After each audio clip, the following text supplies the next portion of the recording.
Today, Dr. Mod has shown up with a Christmas gift for me that is gonna change everything. And it's underneath the Grinch blanket. Before we reveal this, how did you come across this thing? So, kind of by accident, I was scouring Facebook Marketplace and found this machine. I was looking for actually some arcade one-ups for some mods we're going to be doing in the future. And I saw this. And I know they're not common. A friend of mine actually has one, and I got to see how cool these machines are. They're just really neat. And once I saw it, I said, I know someone that would really want this. It's kind of cool because it's a local find.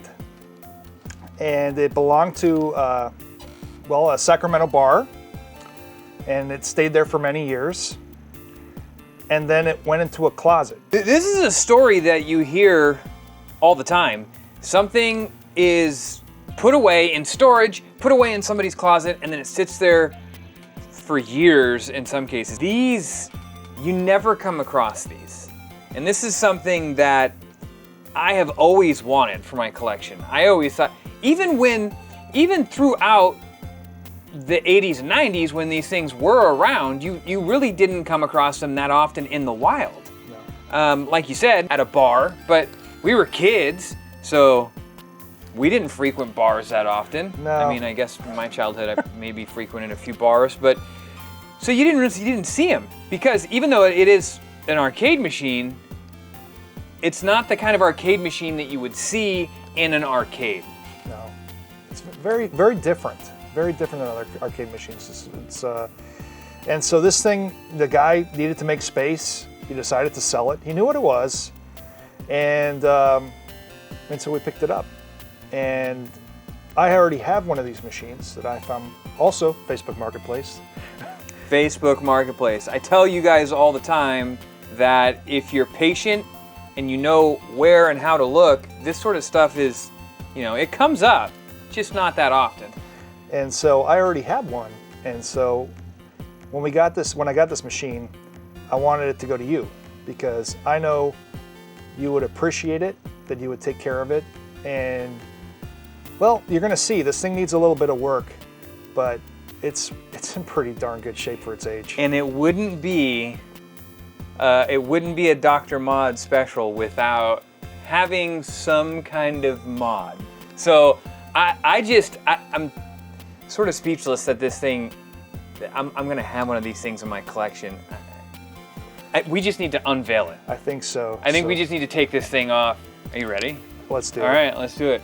So, if you're familiar with Nintendo's stuff, then you may have heard of something called the Play Choice 10. So this is a Nintendo Play Choice. Explain what the Play Choice is. So they made more than one type of Play Choice 10 Yes. machine. So they had the dual cabs that had two monitors. They were quite big, kind of like a traditional arcade. This one is the countertop arcade. Yep. And what was nice about this one is it has a nice size. So if you're a collector and you have this in your home, it doesn't take up a ton of space. You would see these at places like bars, and they had a little swivel that they had that would rotate the machine. And the Play Choice 10 had 10 games on it. And they would be NES games, and you could swap them out. And, the other thing that was really great about them is, you'd put a quarter in, and it would give you a certain amount of allotted time to play. And so, yes, yeah. So it did it by time. By time, yeah. Yeah. Unlike your typical arcade machine, you put quarters in, you get 3 lives or whatever. Mm-hmm. The Play Choice, you put, because they're console games, you put your coinage in, and it gave you time. So, and it could be adjusted, but it's like 300 seconds. Mm-hmm. So you could choose between any of the 10 games that were installed in this Play Choice and play it for 300 seconds per quarter. So if you're playing Super Mario Bros. 3, or you can see pro wrestling in here, you can play it for 300 seconds. I'm terrible at math. What is that? 4 minutes? Something like that?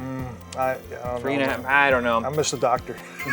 10 games can be put in these machines. Now, what the interesting thing about the countertop play choice machines, like you mentioned, is you typically don't see these in arcades. You didn't see them in arcades. The ones you did see in arcades sometimes were the dual screen ones, which, if you're familiar with that play choice, it looks like an arcade cabinet, and it has a regular sized monitor in the bottom and then kind of a smaller monitor on top. And they also had what was the name of the angled Nintendo cabinets? The ones that had like a monitor here and a monitor here. A the Versus, cab? yeah, they had the Versus cabinets also as well. So you had Versus cabs as well. I've run across those in my years of hunting and collecting. I've never actually run across a countertop or bar top play choice 10. So to see one of these, first off, to see one of these up close and be able to play it is one thing. To know that I'm gonna own one of these is a whole entirely different thing. Let's get back to the Play Choice 10. How many games did Nintendo release for the Play Choice? So they released 52 games total for the Play Choice 52 games. And it was a wide variety of games. We had stuff like, you have the Super Mario Brothers 3, I think you have Mike Tyson's Punch-Out, you have Contra, Super C, I think is also on there. You had a lot of the sports games. I think Double Dribble is on there. Yep. You saw golf is installed in this one. There's tennis. Tennis is installed in this one. Rad Racer was Rad Racer. All the Super Marios. Yeah. Dr. Mario. Dr. Mario. Yes, it was on there too. And just to point out, some of the Play Choice games, so it's a board that looks just like your JAMA board for a regular arcade, and it has 10 slots on it. If you're familiar with a Neo Geo multi-slot NBC board, it's the same sort of thing. And then these Play Choice games, the Nintendo games, plug into those slots. Look at this thing, it's working. Yeah. The screen looks great. Yeah. We played a couple games already on it. We did play some Mario on it already, which I do want to point out, your typical Nintendo controller obviously has a D-pad, and your typical arcade machine would have a joystick, but these machines actually have like, I don't even know what you'd call this. This looks, as soon as I saw it, it's like, this looks like for an RC plane or something like that. Yeah, doesn't it? It's got that feel. It's a really interesting little. It's very smooth. It is a very smooth micro joystick that you would have on an arcade machine, but because this is so small, they put these little guys in there. And so you pointed out something. This is the first of what I'm going to consider many videos we're going to make on this Play Choice, because we're going to be doing quite a few things to this machine, one of which is going to be repairing the Player 2 joystick, because the Player 2 joystick has seen better days. It's really interesting how these things actually worked. Yeah. I thought that was super fascinating. Among many other little cosmetic things that we want to do. But this wouldn't be complete without Dr. Mod getting his hands in it somehow. So let's take a look at this first. If you're familiar with what the games look like in a Play Choice 10, they come on a little board like this, and they plug right into the board. This here is actually called an NES Game Link. So this plugs into one of your sections on your game board, and then you can take an NES cartridge and plug your NES cartridge into that, and then your Play Choice would play your choice of whatever NES cartridge you would want it to. And of course, Dr. Mod came up with the idea of, what if you just put an EverDrive on the cartridge slot and then plugged this into the machine, and then you just had the whole NES library, with some exceptions. Yeah.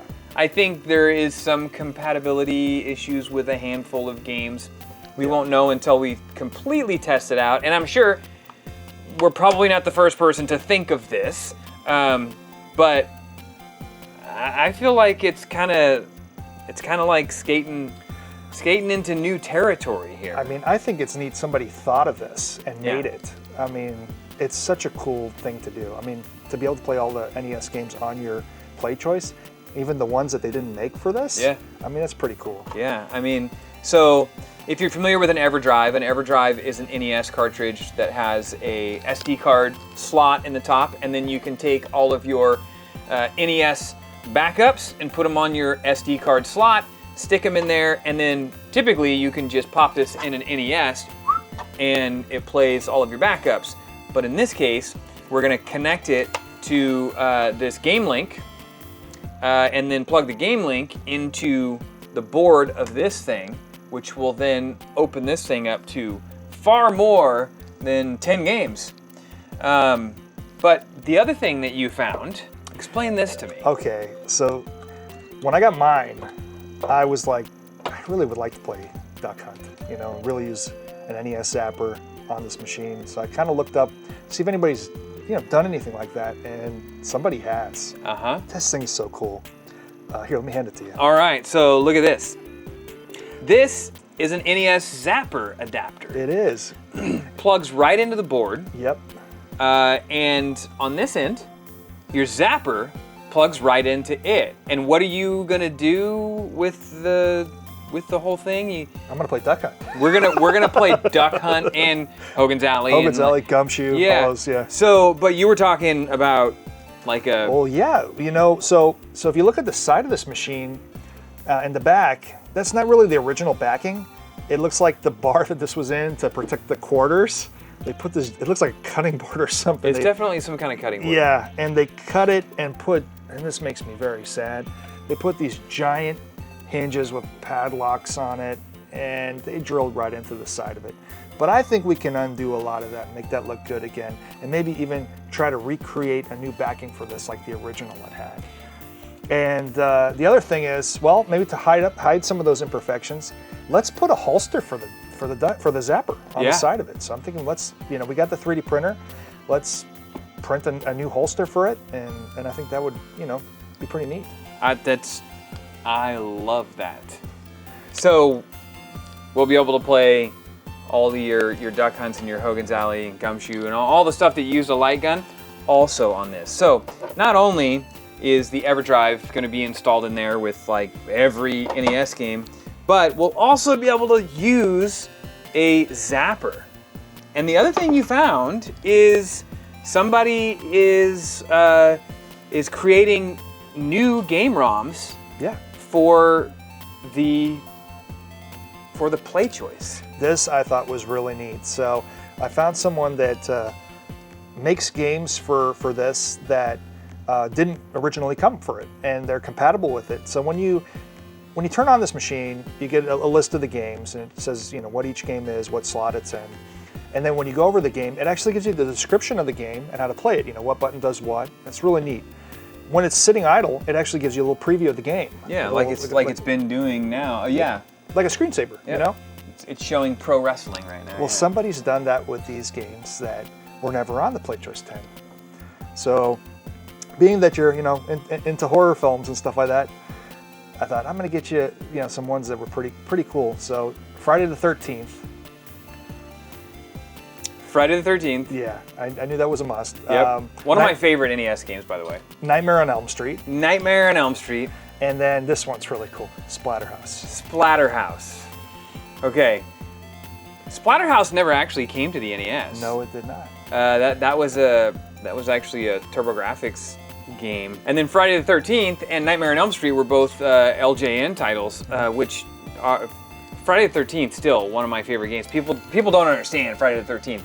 If you know how to play Friday the 13th, it's actually a really fun game. And maybe once we're all up and running here, we'll do like a full playthrough on here. So the other thing cosmetically that we do want to try and address and fix as we start to work on this is in this top area here, as you can see, we got the corner that is cracked. So what we've decided is probably use some kind of Bondo or wood filler to completely fill that in, and then maybe do some kind of either matching vinyl wrap, or much like pinball machines, they made toppers for these things. They were really neat. It was like a metal. Yeah, it was a metal piece, and it had a decal on the front, or like a sticker in the front, and it would advertise what games were on the Play Choice. So when people would get new games, to put into the Play Choice 10, they would advertise them on top of the Play Choice 10 with these toppers. And you should look these up. They're really neat. The artwork is really awesome on them. And luckily now, people make reproductions that are really quite close to looking like the originals. Yeah. So I think we might do something like that with this. I know I'm going to do that to my own because I think they're really neat. Yeah. So there were a certain amount of number of these that were made, and it's really cool. If you look on the bottom right corner there, you can see that yours is number 647. I wonder how many of these were actually produced. Yeah. You know what is a really interesting thought is, like I said earlier, the countertop version of the Play Choice almost exclusively in bars. So imagine it's the late 80s, early 90s maybe. It's been a long day at work. You go into Sharon's Lounge or whatever. You sit down, you get yourself a cold beer, and play Mario 3. I would, yeah. I can't wait to have this thing all set up and on a countertop so I can pull a bar stool up next to it and have myself like a butter beer, because I don't drink alcohol, next to me while I'm playing through Mario 3. I think that is going to be just a... But Chris, remember, this was the 80s, so you had to have an ashtray next to you too, because there was still smoking in bars. I'm gonna have to like. I'm surprised it doesn't smell like cigarettes in the back. Yeah. A lot of these arcade machines, when I got them, especially the Rush 2049, still to this day, when I open the back panel, it smells like pizza. Yeah. Yeah. I'm surprised it doesn't smell like rats. We did find a mouse dropping in the back of it, or a rat that dropping. will happen. It's amazing this thing works. It's a survivor, and now it's going to be fixed up and be brought back to its former glory. I'm really excited about and this. It's going to be in a very good home and a very good place with my special friend. I can't, words can't express, I can't thank you enough for, I would have never thought, A, I would run across a Play Choice, and B, I would ever actually own a Play Choice. It's a really, really special piece. I am really excited. Thank you so much. I'm really excited to produce videos on this thing as we continue to do things to it. Yeah. And bring it to life with stuff like this. This is so cool. Man, so stay tuned for more videos. We're going to completely redo this Play Choice. And once it's all done, you're really going to want to see it, because there's all kinds of really cool stuff that's going to happen. So if you want to see more videos like this on arcade pieces, I just did one on my Spider-Man video game. You can watch that video right here. And if you want to see us completely restore this thing in video form, you should follow along and subscribe right here so you don't miss those videos in the future. And until the next time, let's get some quarters. Let's do it.